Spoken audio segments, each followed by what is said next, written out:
Daniel Cooper stood at the observation window of the Pathfinder and watched the stars burn. The ship moved through space with the slow grace of something that did not need to hurry. Around him, the darkness was complete and beautiful. He had been staring out at the void for the last 2 hours, thinking about nothing and everything at the same time. The Kepler Nebula filled the view ahead. Its colors were not what human eyes saw in old pictures. Out here, without atmosphere or distance to change the light, the nebula showed itself as something raw and real. Deep purple mixed with threads of bright blue. Clouds of dust that looked solid enough to touch, even though they were light years away. Daniel had seen many wonders in his 15 years of space travel, but this never got old. He heard the door slide open behind him. Commander Lisa Hayes entered without making a sound. She was young for a commander, only 2 years older than Daniel, but she had the kind of presence that made you listen when she spoke. Her dark hair was tied back tight, and her brown eyes showed that something had happened. "We have a problem," Lisa said. She did not waste words. Daniel turned from the window. "What kind of problem?" "The kind that involves a dead queen." Lisa handed him a data tablet. The information on the screen made Daniel forget to breathe. A ship was dying. Its signal had just reached the Pathfinder through the dark space. The ship's origin code was Zintian. This meant one thing. It came from the Zintian Empire, one of the 3 great powers that controlled most of known space. The Zintians were not gentle with those who failed them. They were not cruel, exactly, but they were strong, and they believed strength was the only thing that mattered. But this was not just any Zintian ship. The signal included identification marks that made Lisa's face tight with worry. The vessel carried Queen Ariamuth, supreme ruler of the Zintian Empire. She was traveling alone with only a small guard and medical staff. Now her ship was losing pressure. The systems were failing. The crew was dead or dying. How long until the signal stops? Daniel asked. 37 minutes, maybe less. The damage is spreading. The damage is spreading. The ship's core is unstable. Lisa watched him carefully. This is above our pay grade, Daniel. We should report this to Coalition Command and let them handle it. Daniel looked back at the data. A queen was dying out there in the void. Millions of people depended on her. Entire worlds looked to her for leadership. But that was not why he wanted to save her. Daniel had never been the kind of person who thought about politics first. He thought about the immediate thing in front of him. A person was dying. Everything else was noise. How long to reach her position? Daniel asked. 20 minutes at full thrust. But Daniel, listen to me. If this goes wrong, if we approach her ship and something happens, the Zintian Empire will see it as an attack. They could start a war. Humanity is not ready for that kind of conflict. Daniel moved toward the door. Get us moving, now. Lisa grabbed his arm. I could order you to stay. I outrank you. You could. But you won't, because you know what's right. Daniel pulled away gently. Prep an EVA team. Heavy gear, repair equipment, medical supplies. I'm going to get her queen. The Pathfinder jumped to full thrust. The acceleration pushed Daniel hard into his seat as he made his way to the soup bay. The ship's engines roared. Around him, the crew moved with the kind of focused purpose that comes from knowing someone is about to die. Marcus Webb was already in the soup bay, checking equipment. He was older than Daniel, maybe 50, with gray in his beard and scars on his hands from years of emergency work. He did not ask questions. He just started helping Daniel into the heavy EVA suit. The Queen is in bad shape, Marcus said, pulling tight the seals. That ship is coming apart. I ran the numbers. The gravitational stress on the hull is increasing. In 10 minutes, maybe 12, the whole thing will collapse. Then we do not waste time, Daniel said. He pulled on his helmet and tested the seal. The suit came alive around him. Oxygen filled the mask. His heart rate showed on the readout inside his visor. 72 beats per minute. Steady. Good. The airlock cycled. Daniel and Marcus stepped out into the void. Space does not feel like anything. Daniel had been into the void many times, but his body still had not accepted the reality that he was floating in absolute nothing. No air, no sound, no safety except for the thin metal suit and the magnetic boots that pulled him toward the Pathfinder's hull. He fired the suit's thrusters and moved away from the ship. The dying Zintian vessel appeared ahead of them like a ghost made of crystal. The Zintians built their ships from materials that caught light and bent it into strange patterns. In normal space, around planets and stars, the ships looked beautiful. Out here in the darkness, with one side burning and fractured, the beauty was gone. What remained was damage. Serious, spreading damage. Daniel could see the crack that was killing the ship. It ran along the main hull like a jagged scar, and with each moment, it grew wider. The internal pressure was pushing outward, trying to escape through any opening. The ship was not just failing. It was tearing itself apart. "I see the main breach," Marcus said through the com. "Port side, Section 7. The medical bay is on the opposite side. If we go in through the breach, we can reach her in less time." "Do it," Daniel said. He adjusted his trajectory and moved toward the open wound in the ship. The Zintian vessel was close now. Daniel could see details. The crew areas had walls made from that same crystal material, but inside, they had something that looked almost like flesh. Everything in Zintian design was made from what their bodies were made from. They did not separate the ship from themselves. The ship was an extension of them. Daniel reached the breach and pulled himself inside. The first thing that hit him was the temperature. The ship's heating was failing. Space cold was creeping in. The suit's climate control kept Daniel warm, but he could see frost beginning to form on the walls. The air inside the breach was already thin, leaking away into the void. Marcus came through behind him. Together, they moved deeper into the ship. The Zintian queen sat in the center chamber. She was massive, nearly 3 meters tall, and her skin was made of that crystalline material. But where the ship's skin was beginning to frost and dull, her skin still caught light. It refracted it into colors that seemed to come from somewhere deep inside her. Even dying, she was beautiful. Daniel moved toward her. The queen's eyes opened. Her pupils were large, dark, and intelligent. She watched him with the kind of attention that made clear she understood exactly what was happening and exactly what he was trying to do. Daniel did not know the Zintian language. He could not speak to her, but he worked. He worked with his hands and with the tools Marcus brought him. He used the ship's medical pod, which was still functioning on backup power. He learned fast. Human hands learn things that seemed impossible when the alternative was watching someone die. The queen did not move. She did not cry out. She simply watched him with those huge dark eyes and seemed to understand that this strange human had come out into the void to save her life. Why? She could not know. By Zintian logic, it made no sense.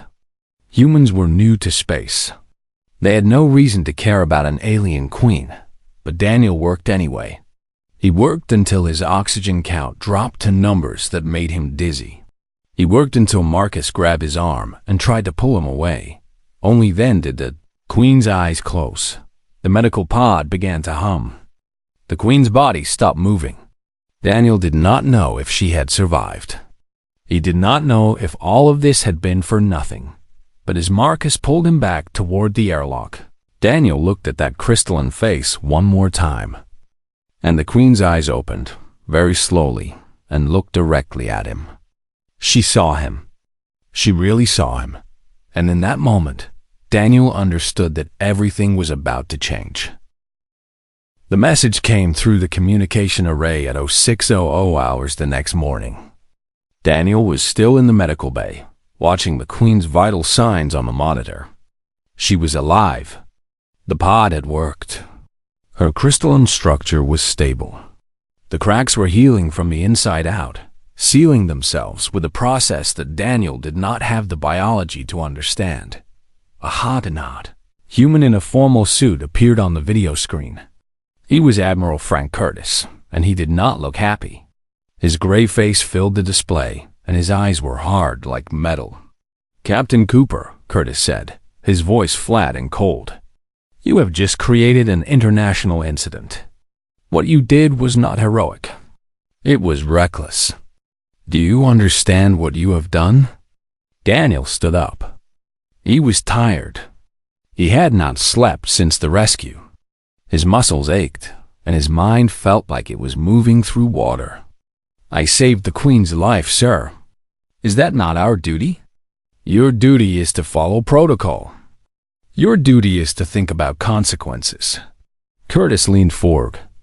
"The Corellian Collective is demanding answers.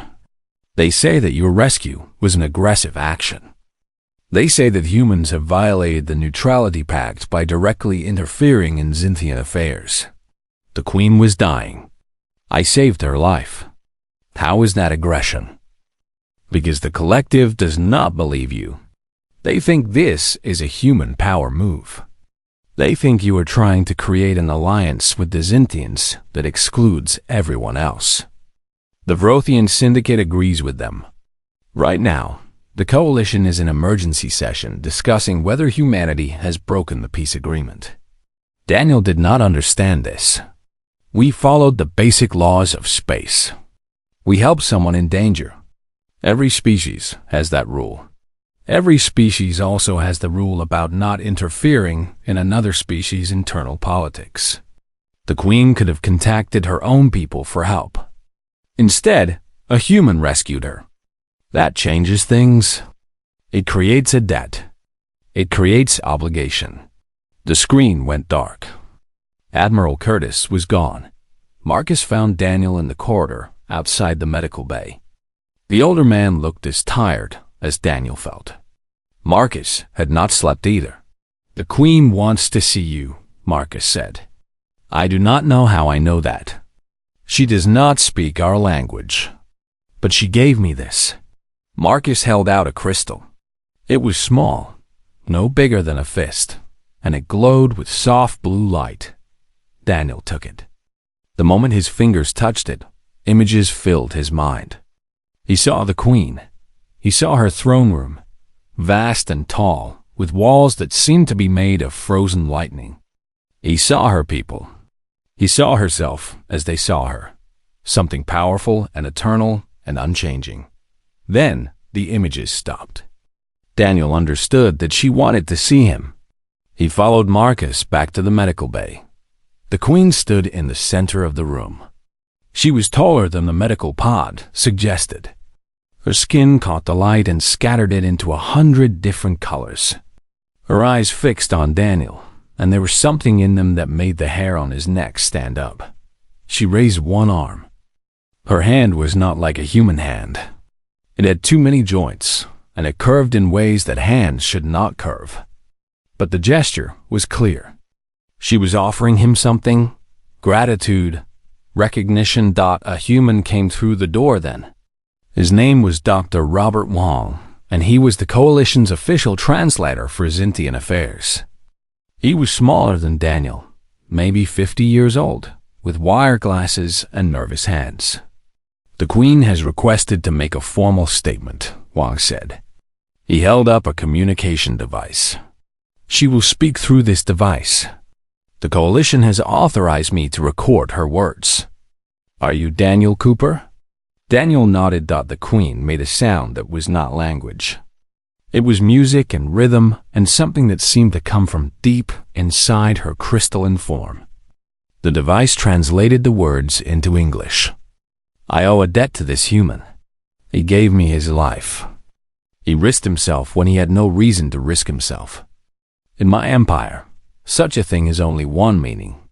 He has saved not just my body, but my spirit. He is recognized in the highest way. He is called Savior. He is called Friend. He is called Brother." The The queen pointed at Daniel, and when she did, the light in the medical bay changed. It was like someone had turned on a light inside her. It filled the room. It filled Daniel's eyes. Then it was over. The queen turned away, and the light faded. Admiral Curtis called again 3 hours later. This time, he was not alone. General Paul Mitchell was with him, and so were 3 aliens. One was a Corellian with skin the color of oil on water. One was Rothian, all sharp edges and cold eyes. The third was another Zintian, older than the queen, with scars across his crystalline form. The queen has made her position known, Curtis said. She has claimed you as a protected individual of the Zintian Empire. This means that any harm that comes to you will be seen as an act of war. That is good, is it not? Daniel asked. It is complicated, General Mitchell said. His voice was careful. The other powers are worried that the Zintians are using you to increase their influence. They have demanded that the coalition investigate whether you acted with authorization. Did I? That is the question we are trying to answer. You will be brought before a military tribunal in 2 weeks. You will answer questions about your motives and your actions. This is not a punishment yet, but it is investigation. Daniel understood then. He was in danger, not from other species. He was in danger from his own people, from the humans who wanted to protect themselves by sacrificing him. Over the next 2 weeks, Daniel realized something important. His rescue of the Queen had made humanity important. The galaxy was paying attention to humans in a way it had never paid attention before. But this attention was dangerous. It created jealousy. It created fear. Some of the highest-ranking human officers wanted him to renounce his status with the Zintians. They wanted him to say that the Queen had misunderstood, that there was no real bond. Daniel refused. This was not pride. It was honesty. Something had happened between him and the Queen that was real, and lying about it would only make things worse. The night before the tribunal, Daniel made a decision. He would not let humanity suffer because of him. He would not let other species use him as an excuse to attack humans. He would disappear. He left a message with Lisa. I am taking voluntary exile to study the outer reaches of known space. I do not expect to return. Tell the Queen that I did what I did because it was right, not because I expected anything in return. Tell her that I am sorry. I cannot explain this to her face. Daniel took his personal ship, the Wanderer, and set course for the Forgotten Territories. These were regions of space that no one cared about. They were empty. They were vast. They were perfect for someone who wanted to vanish. As the Pathfinder faded into the distance, Daniel watched in the rear view. He thought about the Queen. He thought about her eyes looking at him with something that seemed like recognition. He thought about her light filling the medical bay. He did not know that she would search for him. He did not know that she would spend 5 years looking through the dark. He did not know that she would refuse to give up, even when every logical being in the galaxy told her to forget about one human who had briefly entered her life. He simply flew into the darkness and waited for time to pass. But somewhere, in the great crystal towers of the Zintian Empire, the Queen stood in her throne room and made a decision. She would find him. It did not matter how long it took. It did not matter what she had to sacrifice. She would find him, and she would make him understand that some things, once connected, can never truly be separated. Daniel took the Queen's hand. It was smooth and warm, and it felt like holding something alive and real and completely present. For 5 years, he had been alone. For 5 years, he had convinced himself that isolation was what he wanted. But the moment her hand touched his, he understood that he had been wrong. Come, the Queen said.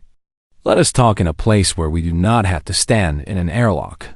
Daniel followed her through the connector tube and into the Zintian ship.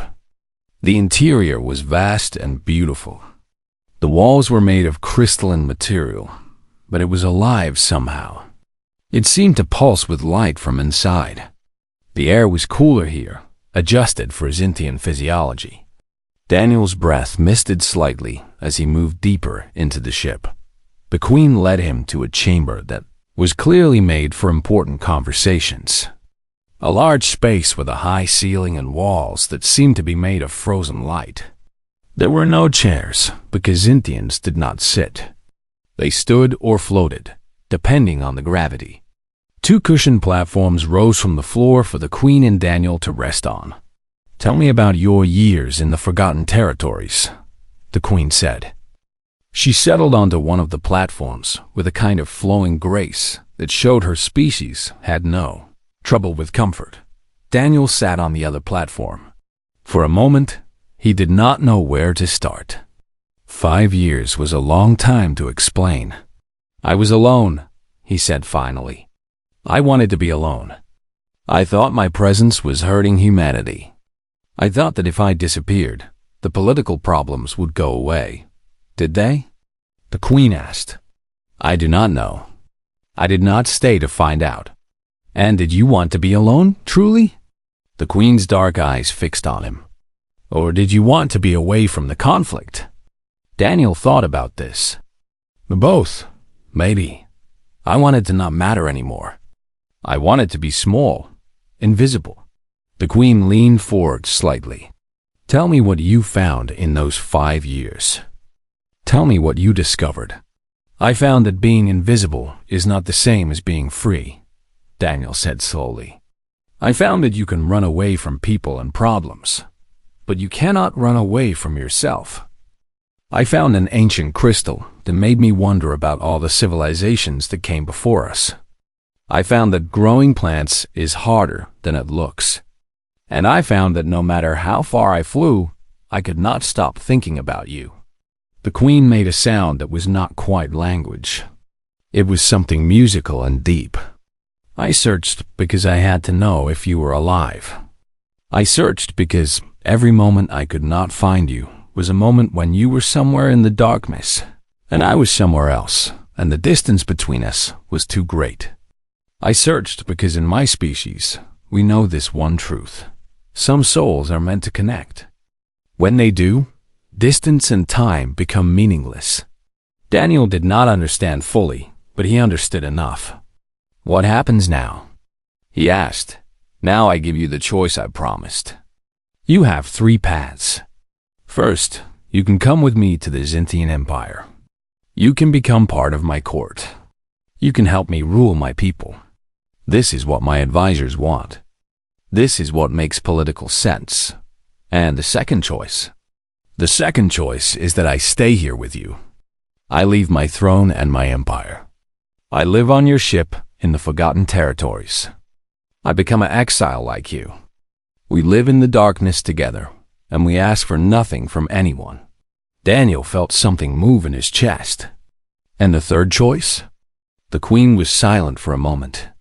"The third choice is one I have been thinking about during my entire search. I do not know if it is possible, but it is the choice that feels most true." She stood and moved to a large window. Through it, Daniel could see the void, and in that void, he could see both their ships floating side by side. The Wanderer looked so small next to the Zintian vessel, but they were connected now. A bridge between them. "What if," the Queen said, "we did something that neither of our species has done before? What if we built something new? Not Zintian, not human. Something that is both?" Daniel moved to stand beside her at the window. "What do you mean?" "I mean we return to human space. We announce that we will build a colony, a place where humans and Zintians can live together. A place where our cultures can mix and learn from each other.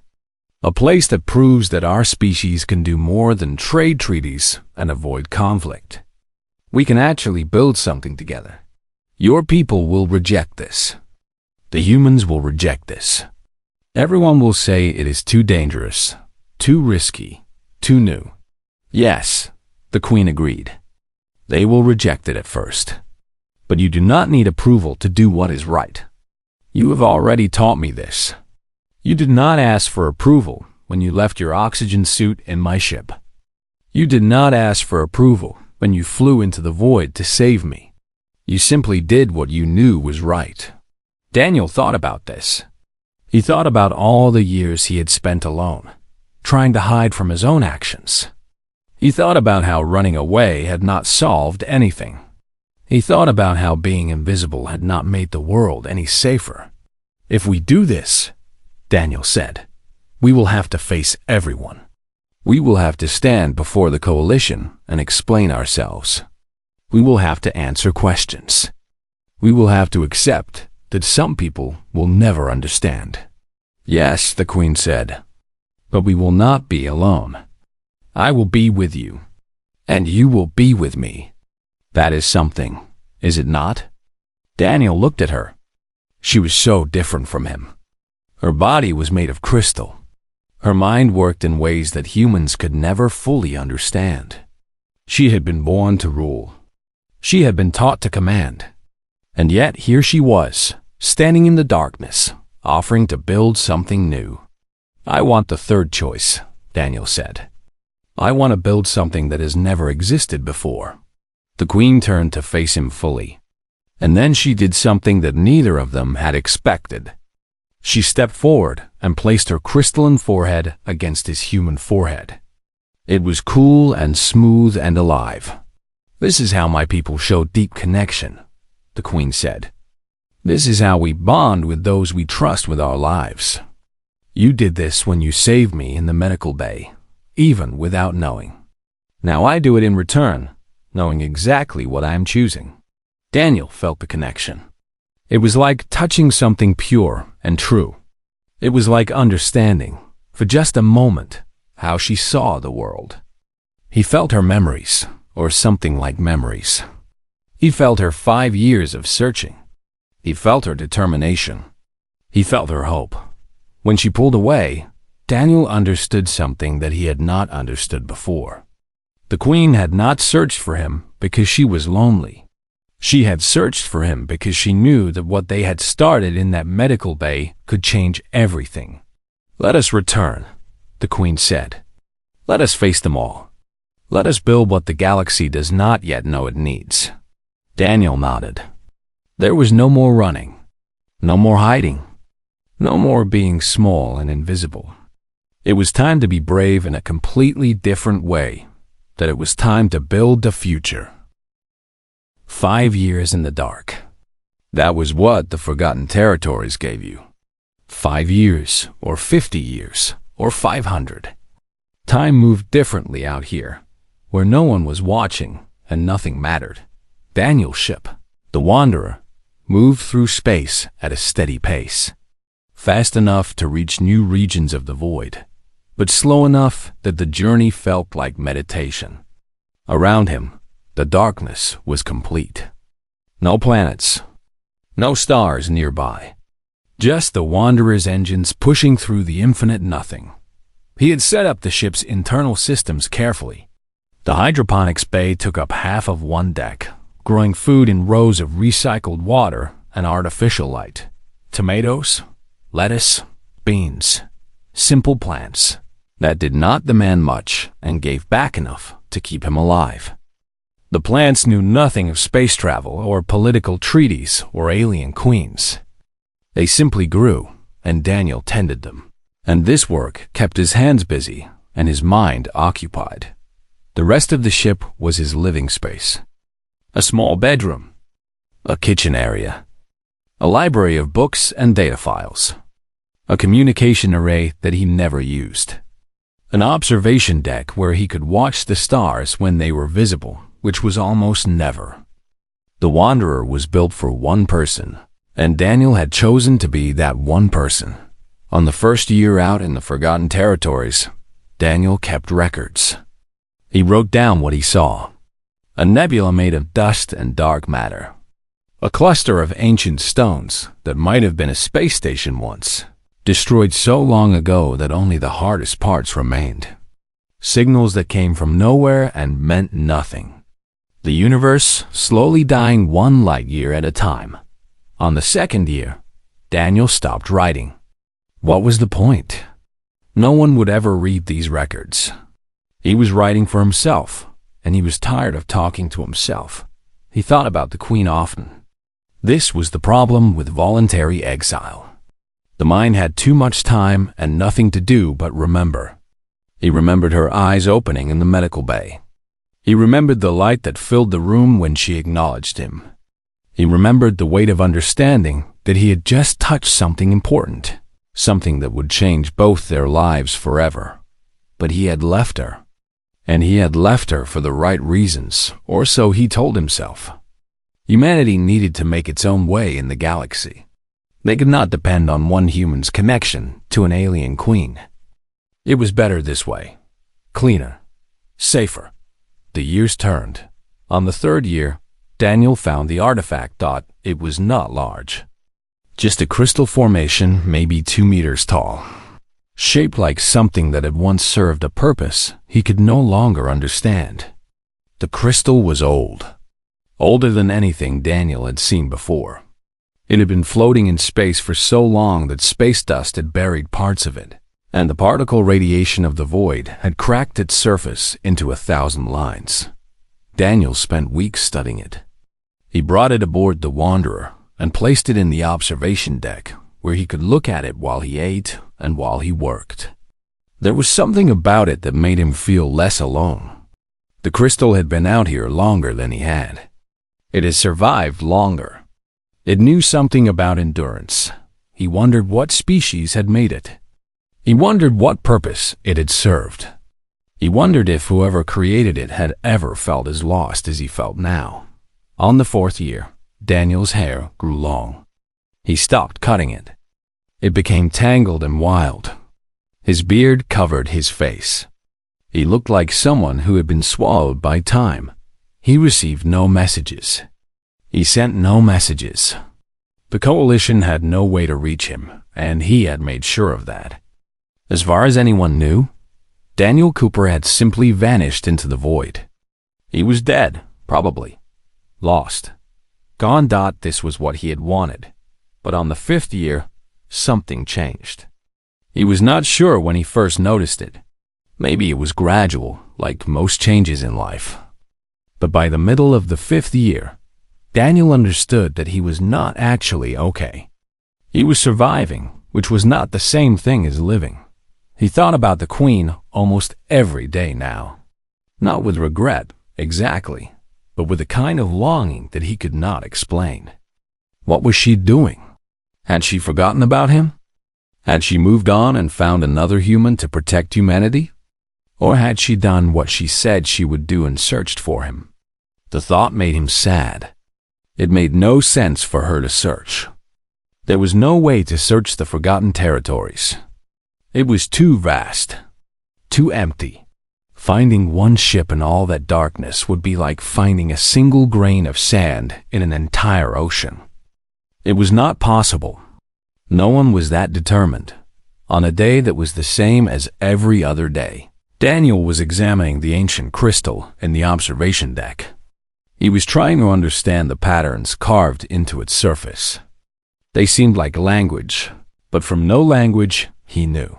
The proximity alarm sounded. Daniel's heart stopped. The alarm had not sounded in 5 years. He thought it was broken. He thought he had disabled it. But it was working. Something was coming toward the Wanderer. Daniel rushed to the instruments and checked the readout. His hands were shaking. A ship was approaching. Not a human ship.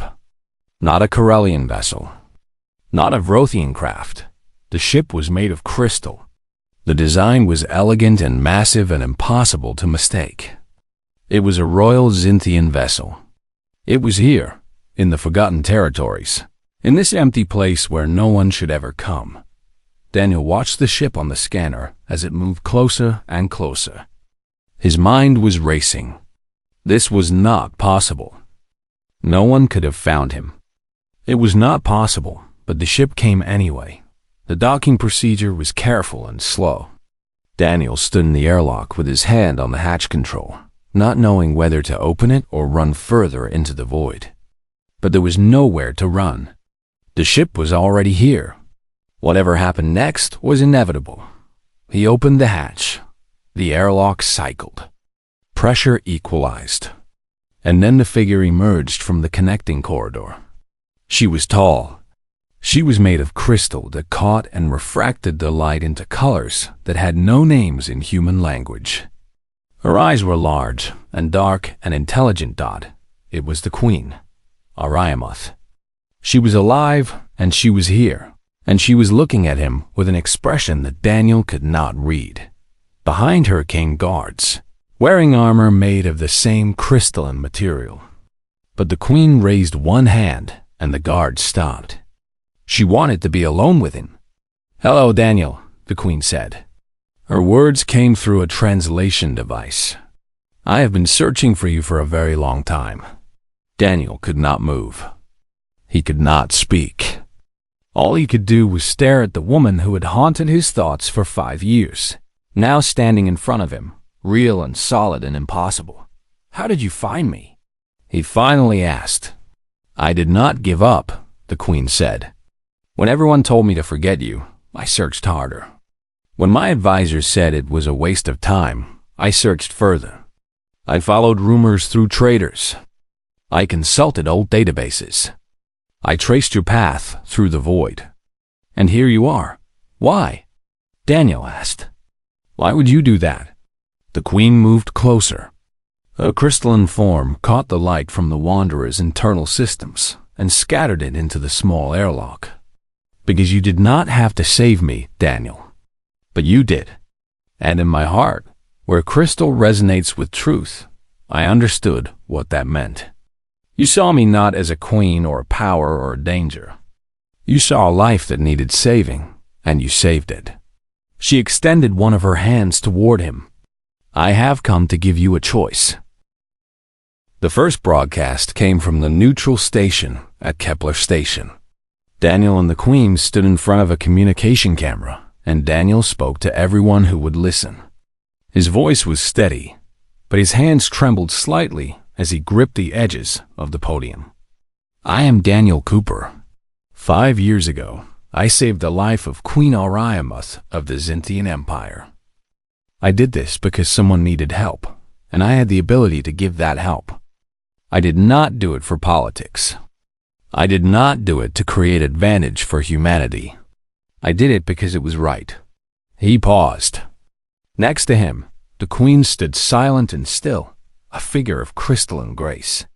"After the rescue, I was told that my actions had created problems. I was told that alliances and treaties and political concerns mattered more than the simple act of saving a life. I believed this. I thought that if I disappeared, the problems would disappear with me. So I left. I hid in the Forgotten Territories for 5 years, thinking I was protecting humanity." Daniel looked directly into the camera. "I was wrong. Hiding did not protect anyone. It only delayed what needed to happen." He turned to the Queen. "The Queen searched for me. When every logical being in the galaxy told her to forget about me, she continued searching. She did not do this for political reasons. She did this because she understood something that I was too afraid to understand. Some things matter more than politics. Some things matter more than treaties. Some things matter more than our comfort." The Queen moved forward slightly. When she spoke, her translator device rendered her words in perfect human speech. "Daniel Cooper saved my life in the void. But more than this, he showed me something that the Zintian Empire had forgotten. He showed me that strength and power are not the only things that matter. Compassion matters. Courage matters. The willingness to sacrifice for a stranger matters. These are the things that make civilization worth having."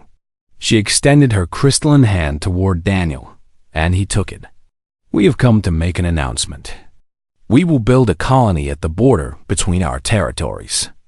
It will be a place where humans and Zintians can live together. We will learn from each other. We will build something new. and we invite any species that believes in this vision to join us." The broadcast ended. The silence that followed was profound and heavy. The reaction came quickly. Admiral Curtis called Daniel within the hour. His face on the screen was red with anger. "You have no authority to make this announcement. You have no standing to commit humanity to anything.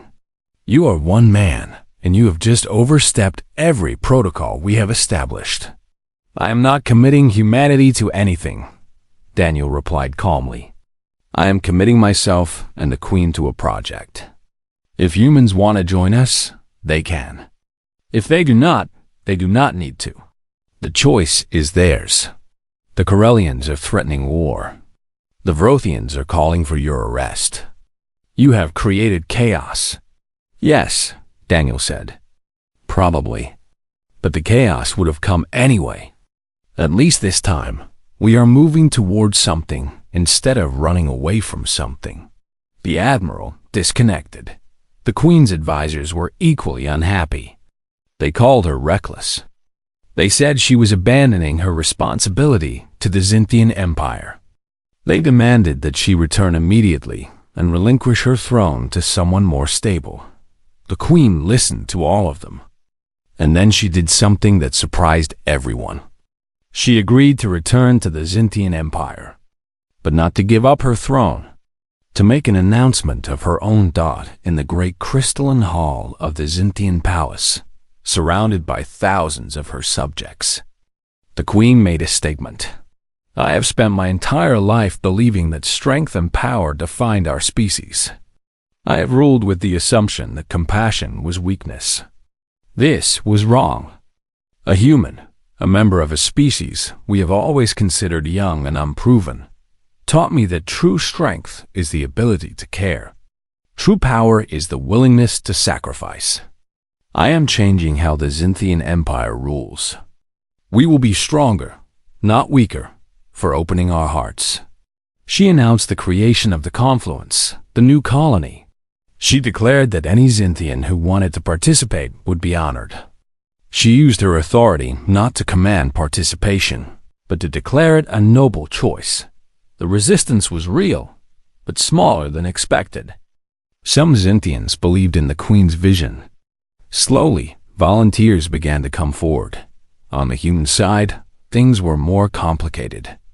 Admiral Curtis could not officially endorse the project, but he could not stop it either. Daniel was no longer a military officer. He was a private citizen. Humans had the right to migrate. They had the right to take risks. Within months, the first ships began arriving at the location chosen for the confluence, a region of space that was technically unclaimed, sitting between human and Zintian territories. The location was deliberately neutral. Neither species could claim dominance. The first structures were built by human hands working alongside Zintian workers. Humans learned that Zintian strength was not the same as human strength, but it was different in ways that could be helpful. Zintians learned that human hands could do things that required precision and patience in ways that were valuable. More species began to arrive. The Corellians sent observers. The Vrothians sent traders. Other minor species sent colonists and explorers. Slowly, the confluence became something real and growing. Daniel and the Queen did not rule the confluence. They had learned that lesson. Instead, they built it together. They worked alongside the people who came there. They solved problems. They mediated conflicts. They showed, through their actions every single day, that different species could cooperate. Years passed. The Wanderer remained docked in the confluence's harbor as a memorial to Daniel's exile. Inside the ship, the ancient crystal he had found in the Forgotten Territories was displayed in a chamber where anyone could come and look at it. Some people came to wonder about its origin. Others came to think about how much the universe had changed. The Queen began writing her memories. She wrote about the 5 years she spent searching for Daniel. She wrote about the despair she felt when weeks would pass with no new information. She wrote about the moment she realized that logic said he could not be found, But something deeper than logic told her to keep searching. She wrote about what she understood from her time finding him. She understood that some things in the universe cannot be calculated or predicted. Some things just exist, waiting for the right moment to be discovered. She understood that humans had something special, something that made them dangerous and wonderful and worth protecting. Daniel worked on building systems that would let humans and Xinthians communicate more easily. He developed new translation protocols. He studied Xinthian technology and discovered ways to improve it with human innovation. He studied human culture and showed Xinthians how their way of thinking could be enriched by human perspectives. Most importantly, he lived. He lived in a way he never had when he was alone in the Forgotten Territories. He lived with purpose. He lived with connection. He lived with the Queen by his side, working towards something larger than either of them. Sometimes, Daniel would stand in the observation deck of the Wanderer and look out at the confluence. He would see lights twinkling in the darkness. He would see ships coming and going. He would see evidence of civilization being built in a place where there had been nothing before. He would think about the choice he had made. He could have stayed hidden. He could have remained small and invisible. He could have spent the rest of his life running from what he was. Instead, he had chosen to come back. He had chosen to stand in front of the galaxy and say that some things mattered more than politics.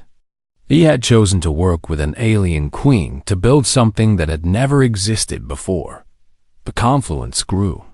Within 10 years, it had a permanent population of 50,000. Within 20 years, that number had doubled. Species that had been suspicious of each other began to understand that cooperation was possible. That building was possible. That change was possible. Historians in both human and Xinthian societies would argue for generations about what really happened. They would debate whether Daniel's sacrifice was strategic or accidental. They would argue about whether the Queen's search was logical or emotional. But Daniel and the Queen knew the truth. It was simpler than all the arguments. He had done what was right. She had refused to accept that he was lost. And together, they had built something that changed the shape of galactic civilization. In the end, the Forgotten Territories were not really forgotten anymore. They held a beacon now, a place where different species came together and learned to see each other as more than enemies or trading partners. They learned to see each other as neighbors. And in that light, in that warm and steady light of connection and cooperation, the darkness of the void seemed just a little less infinite, just a little less lonely. The Queen's final words, written in her last journal entry, said this: Daniel came to me in the darkness and pulled me back from death. But he did not understand that in doing so, he also gave me the greatest gift. He gave me the reason to keep living, to keep building, to keep believing that isolated things could be brought together and made into something beautiful. This is what I have learned from humans. This is what I will teach my people forever. The story became legend. It was told in human schools and Xinthian learning centers.